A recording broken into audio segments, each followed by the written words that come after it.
প্লাবনের ভরা বর্ষায় সবাইকে শুভেচ্ছা জানাচ্ছি আমি মোহাম্মদ আনোয়ার হোসেন।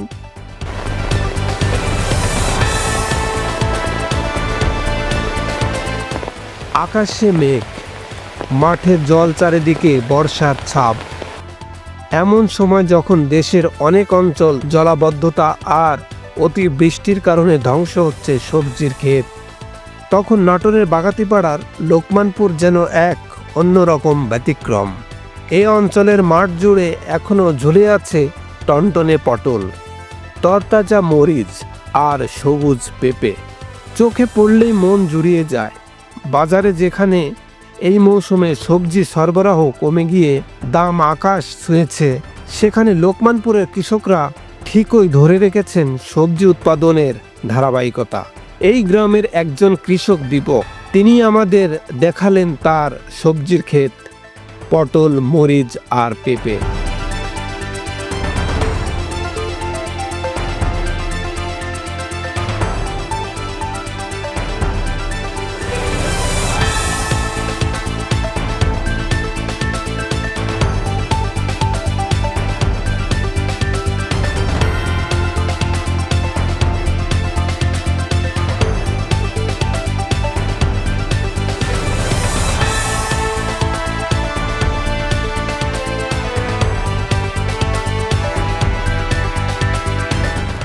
পরিচর্যা কি সব সময়ের জন্য করা লাগে? হ্যাঁ ভাইটা সবজির আবাদ সবসময় থাকা লাগে জমিতে, ওখানে তো ভালো একটা ফলন আসবে না। অনেক পটল ধরে আছে দর্শক, আপনারা দেখতে পাচ্ছেন যে শুধু ঝুলে ঝুলে আছে।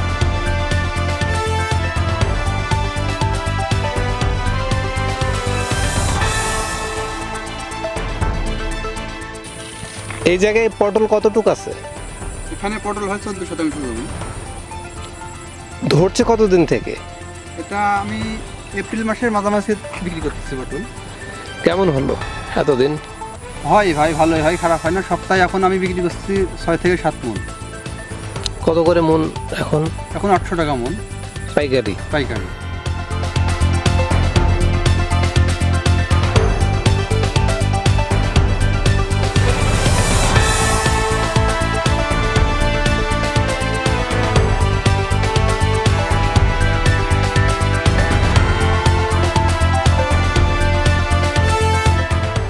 বললেন বর্ষায় একটু বেশি যত্ন নিতে হয়, তবে মাটি আর পরিবেশ অনুকূল থাকলে ফলন ভালোই হয়।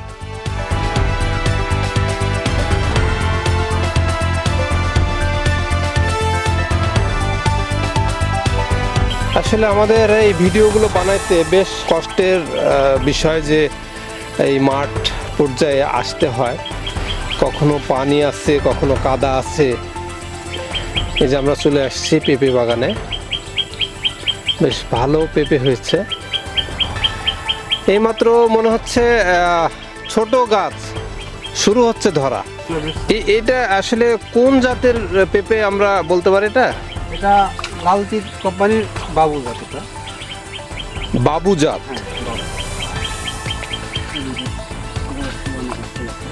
দর্শক, পেঁপের অনেকগুলো জাত আছে, যেমন রেড লেডি আছে, গ্রিন লেডি আছে। তো এই পেঁপেগুলো বেশ ভালো পরিমাণে ধরে। তো আমাদের অঞ্চলে এই যে এই গাছটাতে দেখেন যে ব্যাপক আকারে পেঁপে আসছে।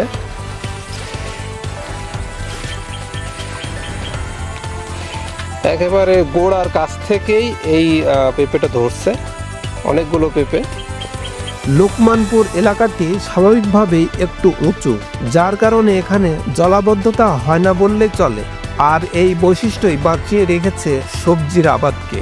এলাকার অন্যান্য কৃষকরাও জানান, তারা প্রতিনিয়ত পরিশ্রম আর ভালোবাসা দিয়ে এই সবজি উৎপাদন করে যাচ্ছেন।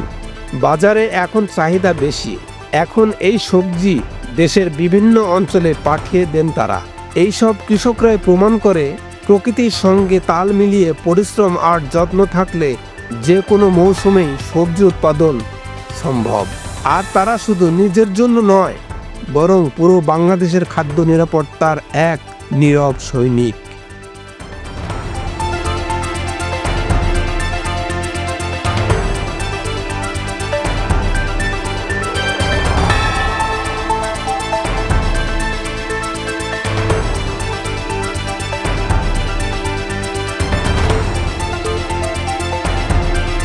লোকমানপুরের মাঠ থেকে AS media vision, Bagatipara, Natore.